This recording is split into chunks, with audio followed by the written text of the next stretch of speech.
wabarakatuh. Ketemu lagi dengan saya Aris Sudarsono, tentunya dalam podcast Sofa Panas persembahan dari KSP Krakatau Sarana Properti Cilegon, Banten. Supaya Anda tahu bahwa di Cilegon itu bukan hanya aja pabrik besi dan baja Krakatau Steel, tapi juga ada produk-produk bisnis yang lain yang dimiliki oleh Krakatau Group. Nah, kali ini tamu kita juga luar biasa, ya kan? Tapi sebelumnya seperti biasa, teman saya yang paling setia dan tetap sehat dan tetap luar biasa. Ada Chef Haryo. Chef Haryo, gimana? Oke? Alhamdulillah, kita gas aja. Ya. Makan siang tadi kayaknya enak banget ya. Tumpengnya mantep ya. Mantap ya. Terbaik. Aduh. Ini hasil yang gemuk. Ngomong-ngomong, tamu kita siapa nih? Tamu kita tukang air katanya. Tukang ledeng. Kalau kami istilahnya tukang ledeng. Tukang ledeng. Tukang ledeng, bukan tukang air ya. Tukang ledeng. Nah, ini bapak kita nih. Bapak kita Direktur Utama Krakatau Tirta Industri. Mohon izin Pak, saya Direktur Pengembangan Usaha. Oh, Direktur Pengembangan Usaha. Iya. Maaf. Direktur Pengembangan Usaha ya. Iya. Direktur Pengembangan Usaha Krakatau Tirta Industri atau PT KTI. Nah, cuma namanya nih Pak, takut salah saya. Iya. Bapak Liv Arif Budiman. Iip ya? Iip Arif Budiman. Ini salah ngetik nih. Nama Sunda banget Pak. Iip. Oh Sunda ya? Tiasa tuh Sunda mah. Saya. Kumaha damang Pak? Alhamdulillah. Luar biasa. Sok atuh tanya soal air. Sampurasun. Apa sih? Ramtes. Ini Jawa Barat banget sih. Pak, ngomong-ngomong soal air, saya baru tahu Pak Krakatau produksi air. Iya Pak. Itu ceritanya gimana Pak? Airnya apa nih Pak? Air artesis ya berarti? Enggak, air tampungan, air dari sungai, air dari sungai atau air dari danau. Karena kita punya itu gitu. Oke. Jadi kalau boleh cerita sedikit, KTI itu kan dulu adalah bagian dari Krakatau Steel. Dan dia adalah bagian dari... Maksudnya dulu gimana Pak? Ya, dulu kita dibentuk itu karena merupakan bagian dari fasilitas industri baja. Jadi gini, industri baja supporting ya? Betul, supporting. Industri baja terpadu itu wajib punya 3 penopang yang utama. Pertama itu adalah air baku, ya, air bersih. Yang kedua adalah pelabuhan, dan yang ketiga adalah listrik mandiri. Karena kebayangkan tahun 70-an pada saat KS dihidupkan kembali, setelah dulu namanya proyek Baja Trikora, dihidupkan kembali, PLN mungkin belum sehebat sekarang. Sebentar, maaf Pak. Dulu namanya proyek Baja? Dulu namanya, kalau KS-nya ya, KS-nya proyek Baja Trikora. Oh bukan Krakatau Steel ya? Krakatau Steel itu baru tahun 70. Tepatnya 1 Agustus tahun 1970. Baru tahu saya. Ada apa dengan kata Trikora itu Pak?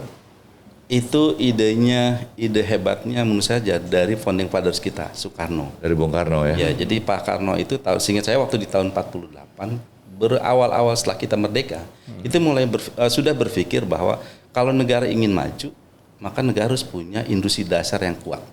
Salah satu industri dasar itu adalah baja. Ya kan?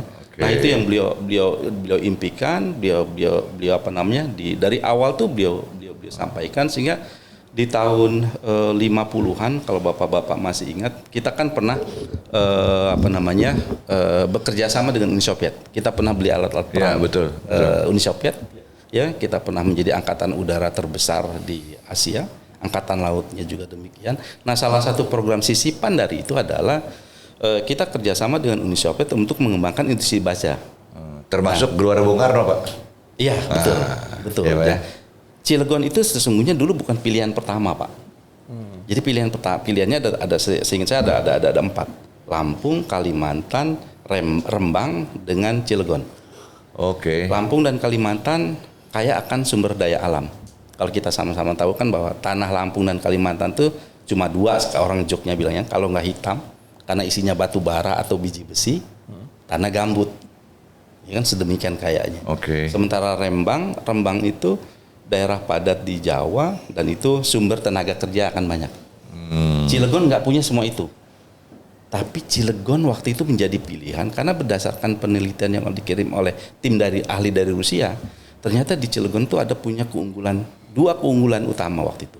Pertama adalah dia punya danau, ya, danau yang jaraknya dari sini sekitar 47 km di atas, ya, itu dikenal sebagai rawa danau, danau purba Pak.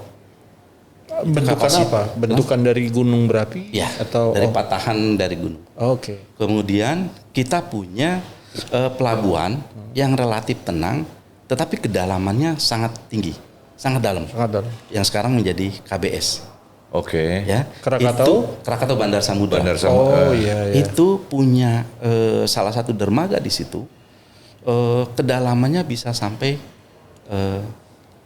21 meter. Oh jadi Bayangkan. untuk menjadi Alami. bersandar ya? Betul. Oh, Karena alami itu, Pak? Alami, Pak. Karena semakin dalam kan semakin memungkinkan menampung Kapal-kapal kapal yang besar, ya? berbobot besar. Dan nyatanya memang betul. Itu mengalahkan kedalaman bahkan Tanjung Priok. Tanjung Priok sekitar setahu saya cuma sekitar 18 meter, Pak. Kita 21 meter, alami. Lautnya tenang karena diapit oleh banyak anak-anak jajaran anak Gunung Krakatau sehingga hembusan angin tidak terlalu kencang. Kan bagus buat kapal bersandar. Kedalaman alaminya sedemikian dalam. Ya.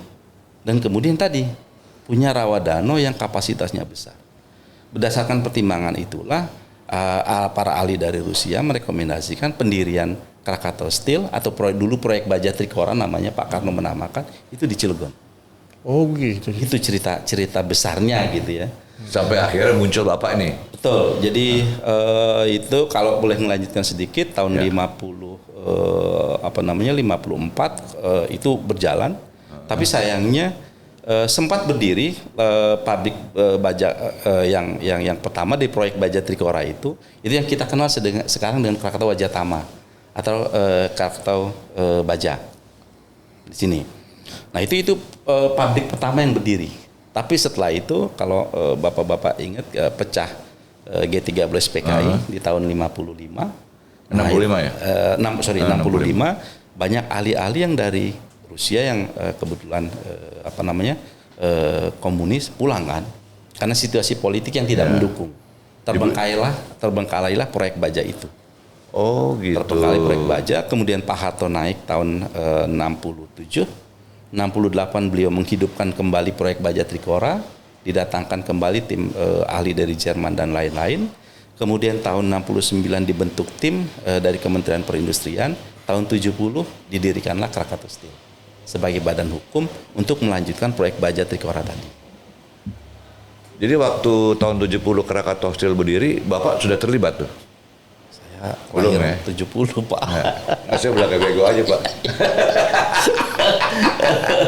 Nah, salah saja Soalnya tahun 70. Bapak ceritanya kayak udah fasih banget nih. Sejarah Krakatau, waduh, saya jadi agak manga juga nih. Wah. Orang literasi. Nah, gitu ya. Baca dulu. Kalau benerannya siap dulu. Ini mana-mana kalau SMA dulu dia belajar malamnya belajar banget. Oke, besok ulangan ya. Besok nongkrong kalau lu nongkrong besoknya. Karena kebetulan saya pernah di corporate secretary di Krakatau Steel. Oke. Jadi Oke. sejarah KS-nya harus kita baca betul. Wah, itu istilahnya no wonder. No wonder, Pak. Nah, lanjut Pak, gimana Pak? Nah, jadi KS tahun 70-an mulai melakukan pembebasan lahan dan lain-lain sampai dengan sekarang KS punya 2.700 hektar lahan. Salah satu fasilitas pendukung yang didirikan tahun 78-an mulai dibangun, kemudian tahun 82 selesai itu adalah fasilitas pendukung air ini yang sekarang tahun 90 berubah namanya menjadi Krakatau Tirta Industri. Itu berubahnya kapan Pak? Tahun menjadi KTI itu sekitar tahun 96. Oke. Jadi pemekaran dari unit-unit bisnis, unit-unit organisasi Krakatau Steel sama seperti jadi kita punya fasilitas pengolahan air dulu namanya. Tahun 90 itu dalam rangka refocusing Krakatau Steel dimekarkan menjadi Krakatau Tirta Industri. Kemudian unit pengelolaan pelabuhan ya, yang saya sampaikan, yang saya bilang tadi itu dimekarkan namanya menjadi Krakatau Bandar Samudra. Kemudian unit pengelola listrik, penyediaan air listrik sebagai backup listrik mandirinya di samping PLN namanya menjadi Krakatau Daya Listrik. Kira-kira gitulah. Berikut Jadi semua pakai fasilitas. Krakatau. Betul. Jadi airnya mandiri, Air mandiri, listriknya pelabuhan mandiri. mandiri, pelabuhan mandiri, listrik mandiri. Nah, masyarakat pengen tahu nih Pak, Ya. sisi bisnisnya dari Krakatau Tirta ini apa sih? Ya, saat ini sih kami mengelola air dari sumber dua sumber ya. Pertama adalah air dari apa namanya, dari Sungai Cipasauran. Sungai kita bendung, kemudian kita kelola airnya. Itu kita ada kapasitas sekitar 800, sekarang terutilisasi sekitar 600 liter. Teknologi dari mana Pak? Pengelolaan air itu? Teknologinya sih common Pak sebetulnya Pak, sudah relatif ini. Jadi kita membangun WTP. Ya, kalau itunya sih ya, karena kita juga waktu membangun WTP-nya kerjasama dengan BUMN Karya, Adikarya waktu itu. Nggak ada campur tangan asing?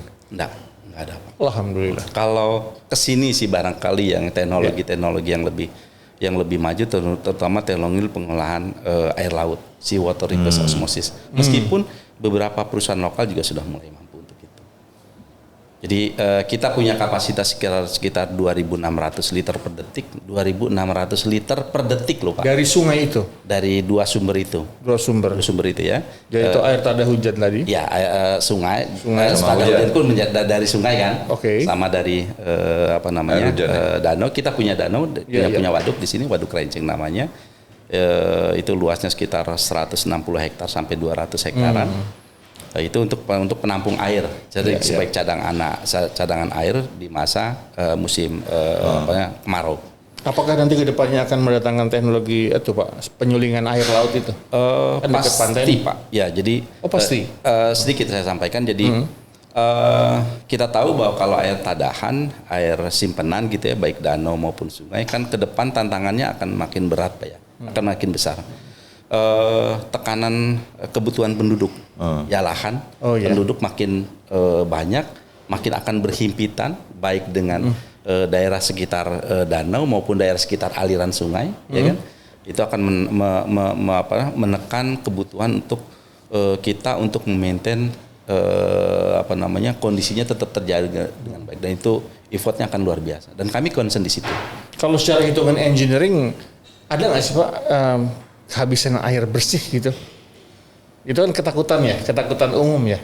Ya, kehabisan air bersih gitu. Artinya apa sih hitungan? Mungkin lebih tepatnya kalau saya ngelihat perlu teknologi yang lebih efisien sesuai dengan kebutuhan dan tantangan zamannya. Kalau airnya habis, barangkali dalam konteks tanda kutip agama enggak barangkali ya. Apalagi kalau kita ketahui bahwa 2/3 dari dunia itu kan sesungguhnya adalah air. Iya. Jadi artinya kalau habisnya mungkin enggak. Tapi bagaimana kita mengutilisasi secara lebih efisien, itu yang akan ke depan akan makin diperlukan. Ini KTI ini kan menjadi unit usaha dari Krakatau Steel Group. Ya. Apakah juga tetap menjadi satu bagian yang mensupport? Pasti Pak. Masih. Jadi ini salah satu kebutuhan di industri baja yang harus di-maintain itu sebetulnya adalah air baku, air bersih yang akan digunakan sebagai bagian dari penunjang proses produksi. Kalau gampangnya sih kayak ini, ada yang menjadi bagian dari proses produksi, ada yang menjadi bagian dari kayak di kendaraan tuh kayak radiator gitu ya. Memaintain supaya panas mesin nggak overheating kan kira-kira gitu ya. Nah kira-kira di kita fungsi air itu untuk gitu, pabrik gitu juga ya? Di pabrik ya. Nah kebetulan pabrik baja dan pabrik kimia itu dalam tanda kutip boros lah membutuhkan air itu, memastikan mesin-mesin terjaga dengan baik, ya kan? Nah itu yang kita jadi seperti saya sampaikan tadi, karena industri baja industri yang membutuhkan air mandiri. Nah kita berperan dari awal itu mensupport KS. Jadi sepenuhnya kebutuhan air baku, air bersih di KS termasuk untuk residensial perumahan di sekitar kawasan itu dari kita. Tapi dalam perkembangannya kan industri masuk nih ke Cilegon. Ya, industrialisasi di Cilegon itu sudah masuk sejak tahun 82. Ketika KS juga membentuk KIEK kalau sekarang kita namanya KSP ya. Jadi KIEK tahun 1982 industri mulai masuk, industri kimia masuk mulai dari Asahi, Mas, Chandra Asih dan lain-lain. Nah kebutuhannya kan menjadi meningkat. Nah itu yang kemudian kita makin utilisasi tuh air yang ada kapasitas terpasang kita. Sehingga akhirnya sampai dengan sekarang kebutuhan industri yang ada di seluruh tenan yang ada di kawasan industri kita, kawasan industri Krakatau KIEK ini itu hampir sepenuhnya disuplai dari kita. Begitu juga beberapa industri mandiri yang berada di luar kawasan. Itu ke kita. Jadi hampir 60-70% kebutuhan air bersih, air baku di kita termasuk kepada residensial secara umum, kepada penduduk secara umum kita supply. Tentu yang kepada residensial secara umum sesuai dengan ketentuan. Hanya di Cilegon ya? Itu kita kerjasama dengan PDAM Kota Cilegon, gitu ya. Apakah hanya di Cilegon? Nah, kebetulan arahan dari pemegang saham dalam hari ini Pak Silmi Karim gitu ya selaku Dir Krakatau Steel, kalau bisa KTI ini kan sudah 60-70% menguasai konsumen Cilegon nih, gitu kan? Ya harus berani keluar dong. Nah, itu makanya kami mulai di era kami sekarang kita kejar itu. Kami ikut tender di Batam, ya. Jadi Batam, ekspansi Pak ya? Ekspansi. Ikut tender di Batam itu sekitar untuk kebutuhan air bersihnya itu pengolahan air bersihnya 3.600 liter per detik, sangat besar. Kemudian di hulu itu hilir, di hulunya itu kita ikut tender untuk pengelolaan 7 waduk yang ada di Batam, karena Batam itu punya 7 waduk besar dan itu yang dikelola, itu yang mensuplai kebutuhan air di seluruh area Batam termasuk kawasan industri di sana. Kebetulan belum beruntung, tapi setidaknya kami tender kalah dengan kepala tegak lah. Karena kami terhormat kalah sangat PSSI terhormat. Karena kami dari proses awal sampai dengan kita fight 4 peserta pemain air yang besar-besar secara nasional. Jadi ya yang saya bilang tadi, kami kalah terhormat, kalah dengan kepala tegak. Nah, kami juga ikut tender yang di Sumbawa. Yang di Sumbawa namanya di PT Aman Mineral Industri. Dulu di perusahaan tambang, dulu namanya Newmont Sumbawa. Lebih dikenal dulu namanya Newmont Sumbawa. Nah, di sana sesuai dengan ketentuan Undang-Undang Minerba kan seluruh perusahaan tambang wajib membangun smelter. Nah, mereka bikin smelter. Apa itu smelter? Smelter itu fasilitas pengolahan turunannya gitu ya. Nah, mereka bangun, kemudian ada tender untuk membuat kebutuhan airnya. Nah, kami ikut dan alhamdulillahnya kami menang. Jadi saat ini kami sedang fokus, sudah tanda tangan kontrak dengan PT Aman Mineral untuk membangun fasilitas air bersih itu, tapi bukan dari air tadahan, ngambilnya dari air laut. Jadi kami mulai masuk kepada teknologi sea water reverse osmosis, mengolah air laut ya menjadi air bersih. Kita desal tuh. Ya, ada 2 proses, ada desalinasi dan ada demineralisasi. Udah jalan itu? Insya Allah nanti tanggal 16 Juli sesuai dengan kontrak kami dengan PT Amin, kami akan mulai groundbreaking pelaksanaan di sana. Ya. Jadi kita akan supply kebutuhan air di sana dan ya mudah-mudahan sih sekitar masa pembangunan 16 bulan sejak Juli itu kita akan bisa kita selesaikan. Jadi proses pemurnian air itu desalinasi. Yang air laut ya. Berarti salinasi itu kan garam ya? Garamnya kita buang. Saltnya dibuang. Saltnya kita buang sehingga air bersih. Yang kedua caranya? Mineralnya yang kita buang, kita tingkatkan lagi. Jadi begitu hanya desal, garamnya aja kita buang, tapi masih mengandung mineral. Ya. Ada kalsium, ada magnesium. Itu kita tingkatkan, kita buang. Demineralisasi namanya. Air demin namanya. Air demin. Itu lebih pure. Murni. Nah, itu yang akan digunakan untuk industri. Itu layak minum, Pak? Harusnya sangat layak malah. Berapa pH-nya, Pak Ciela? Wah, saya harus tanya teman-teman itu. Iya. Tapi intinya sih ya? kalau teknis Pak. Tapi untuk menjadi air bersih, air baku, air desal itu ada persyaratan yang harus kita penuhi standar sesuai dengan peraturan Kementerian Kesehatan. Jadi kita mengacu di situ. Gitu. Ini Pak, kalau saya lihat sejarah Bapak, catatan saya mudah-mudahan nggak salah nih. Ini sebagai Direktur Pengembangan Usaha ya? Iya. PT Krakatau Tirta Industri. Tapi backgroundnya sarjana hukum nih. Sarjana hukum. Sarjana hukum perusahaan. Ya. Universitas Pajajaran ya. Pajajaran. Waduh, pantas Sunda tuh Pak. Terus ada Magister Administrasi Bisnis SBM ITB dan program pendidikan reguler angkatan ke berapa ini? 61. Lemhanas tahun 2020. Betul. Pernah di Lemhanas juga. Betul. Kalau gitu sebetulnya mau jadi menteri sih ada memenuhi syarat ya udah ya. Menteri perairan belum ada gitu kan. Jadi kalau ke sana Enggak, ya. Menteri perairan udah ada belum? Hah? Menteri perairan. Di bawah Perairan. Departemen Pekerjaan Umum ya. Oh, Kalau mesti sekarang berdiri sistem sendiri budaya ya. alam. Harusnya berdiri sendiri ya. Kementerian Air gitu. Nggak salah ya? Nggak. Tapi ITB itu tempatnya orang pinter, Pak. Ya, jadi kalau punya masalah disantet, kitanya orang pinter kan. Nah di ITB banyak tuh. Tukang santet. Tukang Bukan santet. orang pinternya, kita tanya sama orang pinter. Nah orang pinter tempatnya di ITB gitu. Ini, waduh, catatan saya luar biasa Bapak. Ini pengalamannya banyak banget nih. Iya ya. Iya kan Pak? Iya, Pak. Nah, pertanyaannya adalah dengan segini banyak reputasi yang Bapak miliki, yang luar biasa ini, menurut saya luar biasa loh ini. Keberadaan Krakatau Tirta yang dipimpin oleh Bapak salah satunya Ya. sebagai pengembangan Sa- itu ada bisa jadi nomor satu atau ada kompetitor di Indonesia. Kompetitor banyak, Pak. Seperti yang saya sampaikan tadi. Pada saat kami ikut tender di Batam, adalah setahu saya ada 4 konsorsium, mungkin lebih dari 7 perusahaan yang ikut tender Waktu itu di Batam. waktu Ya? di Batam. Jadi secara nasional sih pengelolaannya. Tapi itu swasta kan yang lainnya. Ya? Swasta. Yang BUMN juga ada. Kalau kayak kita tahu bahwa BUMN yang bergerak di bidang air itu kan PJT, perusahaan jasa tirta. Ya, Oh perusahaan iya, jasa PJT, tirta betul. 1, Ya. ada PJT 2 itu BUMN. Nah, pada saat di Batam kami juga berkolaborasi dengan mereka. Kita bentuk konsorsium. Ya, kita bentuk konsorsium, salah satunya PJT 1 ikut. Jadi ikut di kita.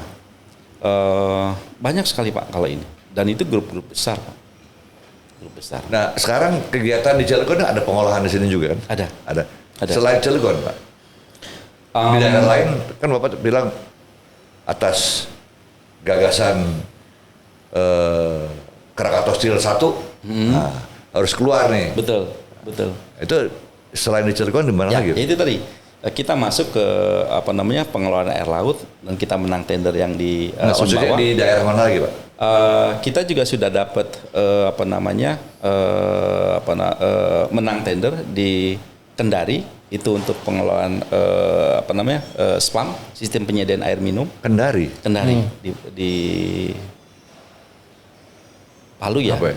Sulawesi Selatan ya? Ya, Sulawesi Selatan. Kendari. Di sana kita kerjasama dengan salah satu BUMN sebagai konsorsium itu tentang kita ini lebih lanjut.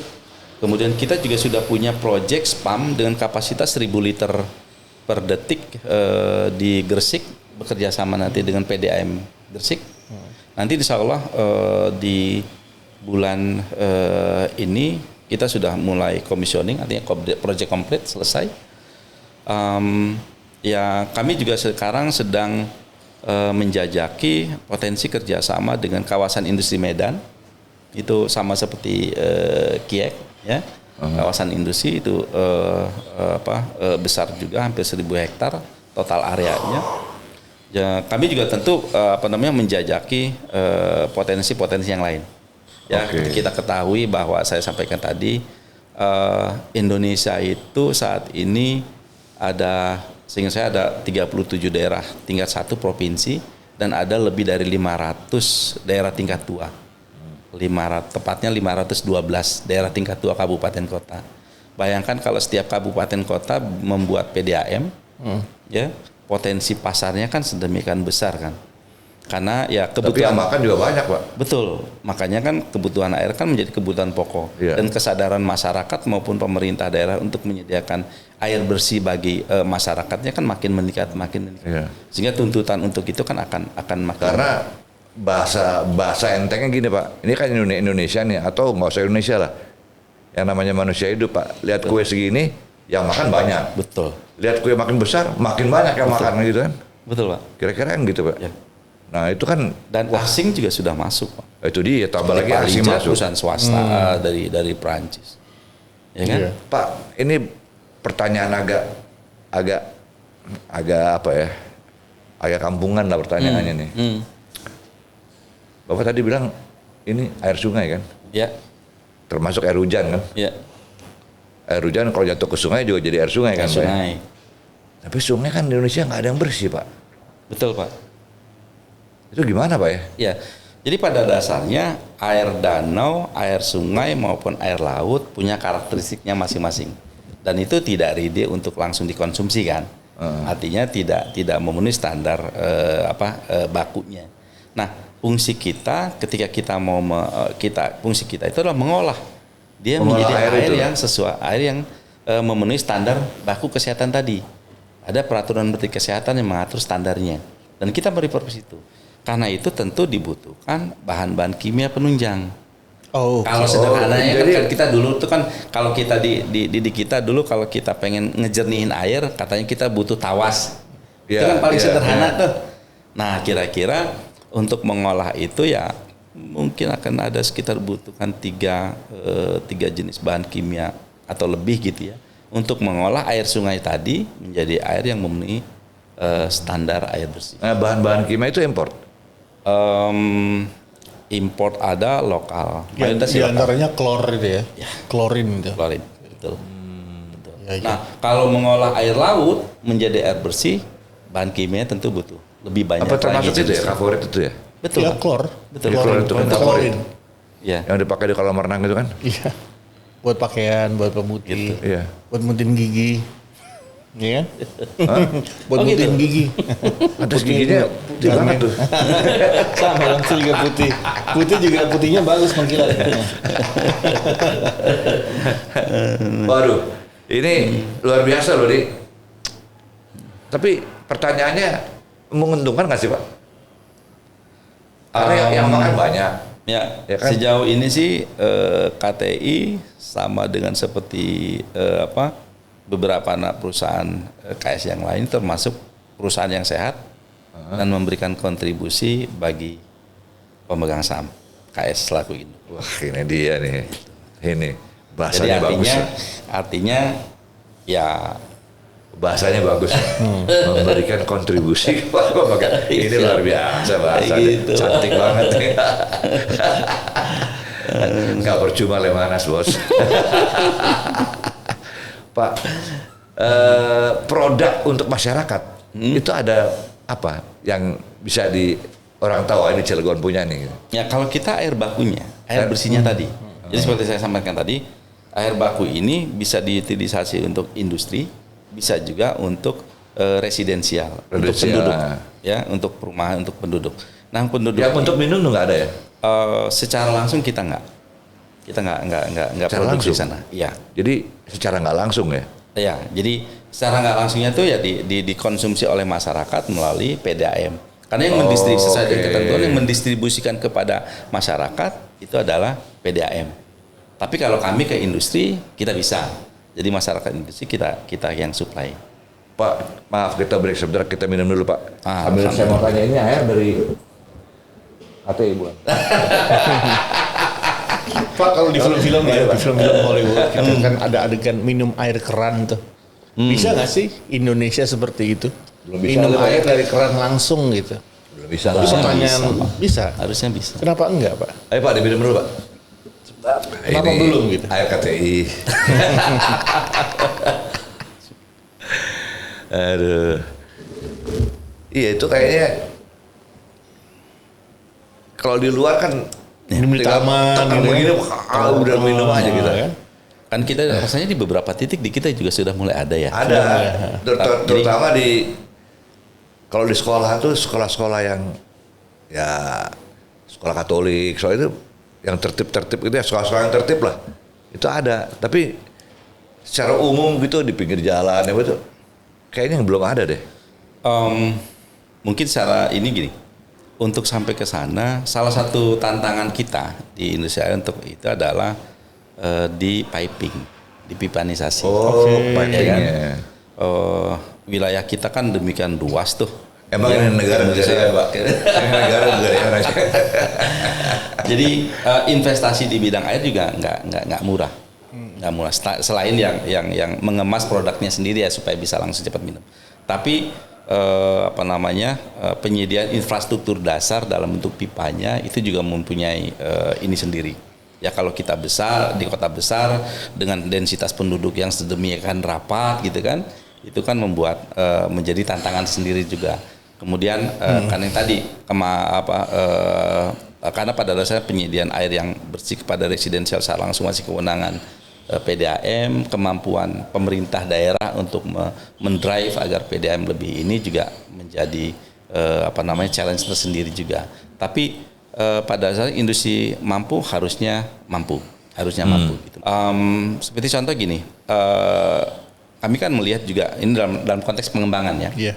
Kebutuhan air di Cilegon itu kan akan semakin meningkat. Apalagi pasti. Misalnya industri-industri besar, terutama industri kimia di Cilegon itu kan tumbuh membesar. Kita tahu bahwa Chandra Asri mengembangkan CAP yang tahap kedua.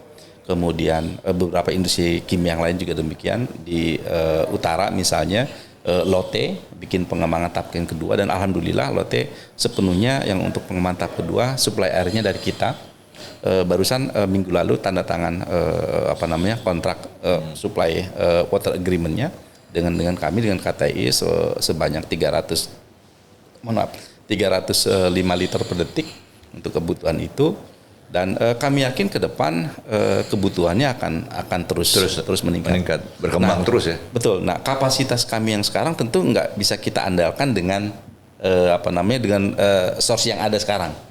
Source yang ada sekarang seperti yang saya sampaikan tadi, kapasitas 2.600 liter per detik, di mana utilisasinya sudah hampir 70 sampai 80%.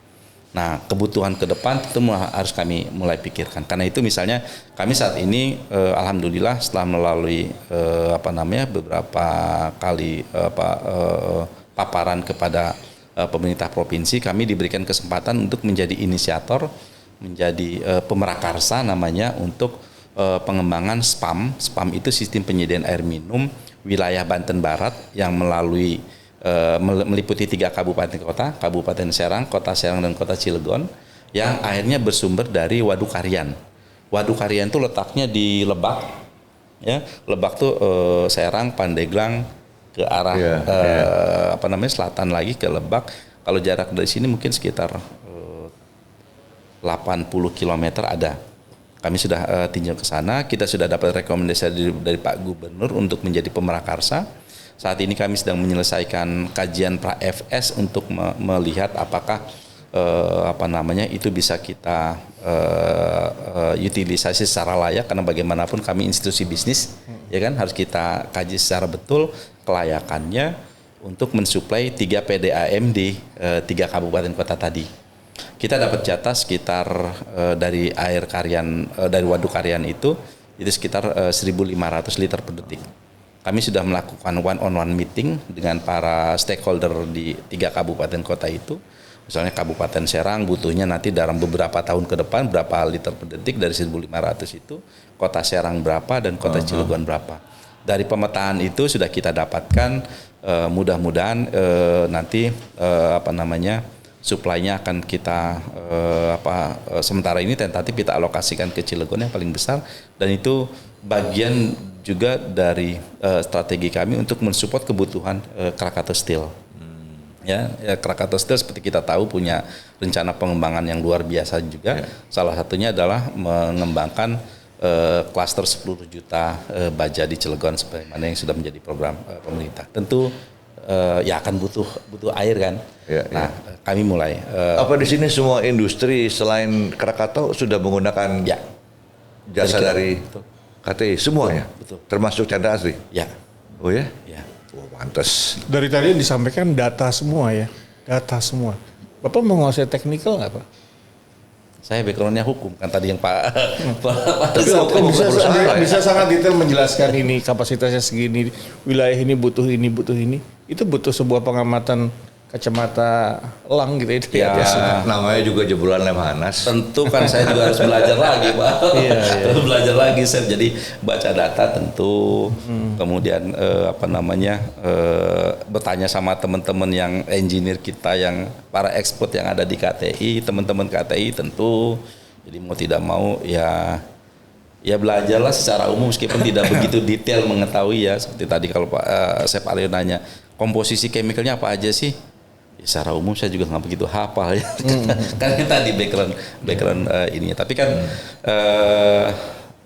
yang kita perlukan juga adalah bagaimana melihat peluang ke depan, mendrive teman-teman yang ada di dalam dengan source yang terbatas, mengantisipasi kebutuhan ke depan, mencari alternatif teknologi yang akan mungkin bisa kita terapkan. Nah, itu kesiapan dari KTI untuk menghadapi tantangan ke depan selain peralatan, Betul. juga mungkin SDM ya. Ya. Nah, selama ini SDM dari mana, Pak? Kita sepenuhnya lokal, Pak. Lokal. Indonesia punya, Pak. Oh ya? Ya. Nggak ada ekspor dari luar. Orang-orang muda. Anak-anak muda. Bagus. SDM kita rata-rata umur ya sekitar di bawah 40. Sarjana, mereka sarjana rata. Banyak sarjana. Insinyur pasti ya? Ya. Teknik lingkungan, teknik kimia yang berkorelasi dengan bisnis kita. Gampang nggak Pak untuk meng-apply menjadi karyawan di KTI? Atau agak sulit, nggak bisa sembarang orang masuk gitu? Pada dasarnya sih semua bisa, Pak. Bisa ya? Pada dasarnya bisa. Dan kebijakan rekrutmen kan ada di kebijakan di Induk ya. Jadi kita akan ikut dan memang untuk kebutuhan ke depan kita pasti akan butuh. Kan idealnya setiap tahun itu kan ada rekrutmen ya. Ada rekrutmen tapi ya sekarang kan sedang optimalisasi sumber daya di KS Group nih dan kita tentu support kebijakan. Jadi nggak ada masalah dengan SDM ya? Sejauh ini sih nggak ada masalah. Nggak, karena saya berulang-ulang bicara itu karena banyak teman-teman yang punya perusahaan ngeluhnya SDM. Ya tentu kita optimalkan lah Pak yang ada. Teman-teman yang masih muda ini kita drive untuk terus mengikuti perkembangan teknologi air. Mereka kami di BOD punya komitmen yang sama untuk mengembangkan itu, mengikut sertakan mereka pada pelatihan teknologi air yang baru. Oke. Baik pelatihan internal maupun di eksternal kita support penuh. Ininya kami sadar banget Pak karena itu tadi ke depan ini akan menjadi bagian dari salah satu esensi supporting yang paling penting bagi kita di KS Group. Kalau boleh tahu Pak, komposisinya berapa persen Pak antar kebutuhan yang diberikan kepada supporting untuk Krakatau Steel sama supporting untuk di luar Krakatau Steel? Itu komposisinya berapa persen? Kalau saat ini sih konsumsi KS itu sekitar 40 sampai 45% dari totally konsumsi kita. Artinya source pendapatannya kita itu saat ini lebih besar dari luar konsumen kita karena pertumbuhannya kan tinggi. Kan. Sementara KS juga tumbuh. Pada awalnya sepenuhnya untuk Krakatau Steel. Kita punya idle capacity dan idle-nya itu yang kita optimalkan. Nggak ada masalah tuh ya? Sejauh ini saya bilang tadi kapasitas kita sekitar 2.600 liter per detik. Saat ini utilisasinya sudah 70 sampai 80%. Sehingga dari sisi optimalisasi ke depan sih kami harus mulai berpikir mencari source baru. Kayak yang saya bilang tadi, kita akan mengoptimalisasi air yang bersumber dari Waduk Karian yang di Lebak itu juga. Yang di Lebak itu ya 1.500 liter per detik. Nanti kita akan kolaborasi kerjasama. Itu apa danau juga? Danau Pak. Danau itu juga? Proyek pemerintah pusat. Danau sangat besar. Dan jadi nanti utilisasinya dibagi dua untuk wilayah Banten Barat itu nanti namanya Spam Karian Barat dan itu kebetulan kami yang dapat diizinkan oleh gubernur untuk menjadi pemrakarsa. Progresnya yang tadi saya bilang sekarang kita lagi membuat kajian pra-FS. Targetnya sih mungkin di sekitar 2025 atau 2026 lah mulai kita mulai kita manfaatkan karena proyek waduk Kariannya sendiri konstruksi insya Allah selesai kalau waktu kami datang ke sana itu insya Allah selesai di 2024 secara keseluruhan. Kemudian akan ada proses ponding itu menggenangi waduk selama 1 tahun sehingga sehingga terlihat optimalnya. Baru selama 1 tahun, baru 2025-2026 akan mulai bisa digunakan.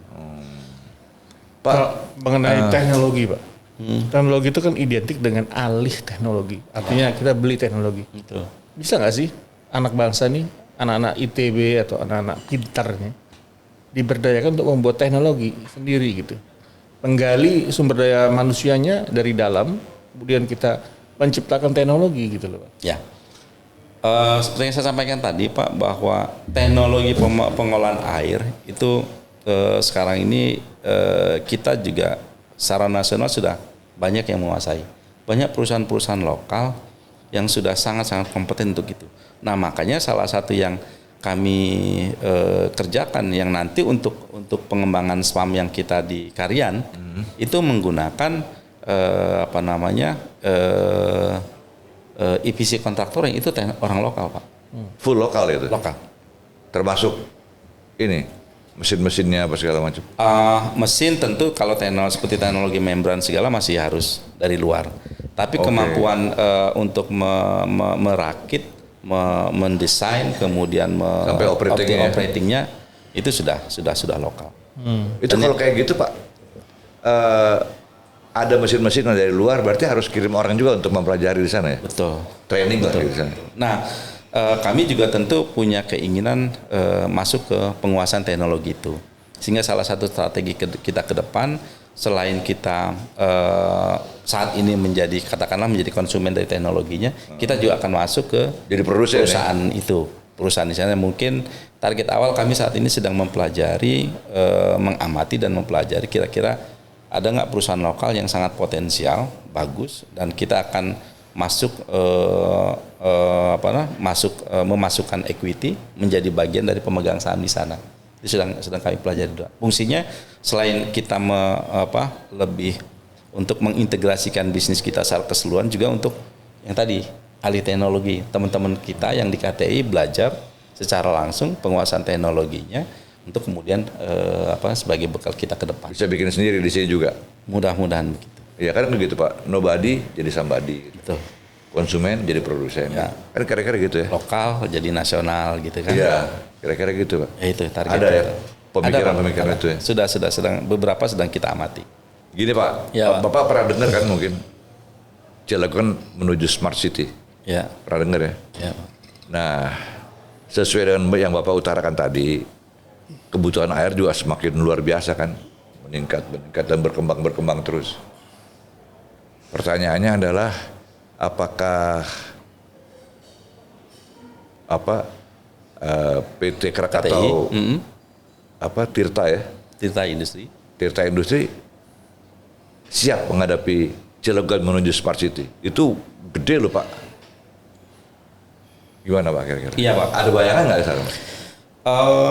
Betul, Pak. Jadi menurut saya sih Cilegon menjadi smart city kan sebuah keniscayaan ya. Saya percaya itu, dan tentu sebagai bagian dari masyarakat Cilegon kami juga ingin berkontribusi lah di dalamnya. Karena kebutuhan airnya kan luar biasa. Kebutuhan airnya luar biasa, makanya kami juga selain tadi saya sampaikan bahwa selain kita memberikan kontribusi air ke masyarakat melalui PDAM Cilegon, kami juga sedang mengembangkan kerjasama saat ini, mendiskusikan pengembangan kerjasama dengan PDAM Cilegon untuk next ke depan.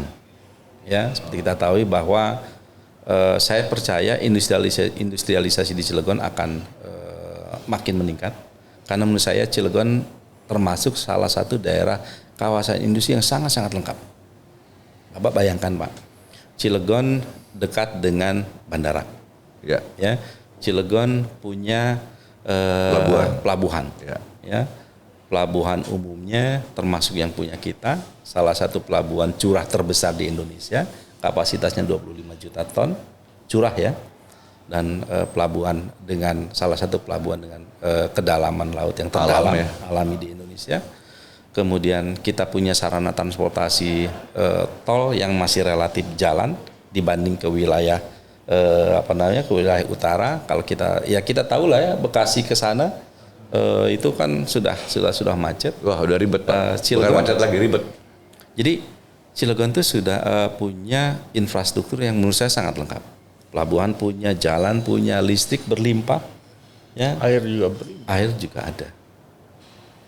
Ya, jadi saya sangat optimis Cilegon akan dalam beberapa tahun mungkin akan Berkembang lah. jauh Ya. lebih berkembang. Jauh lebih berkembang. Nah, tentu konsep smart city sangat diperlukan untuk membuat semuanya menjadi lebih efisien seperti halnya karakteristik kota-kota atau negara maju yang lain.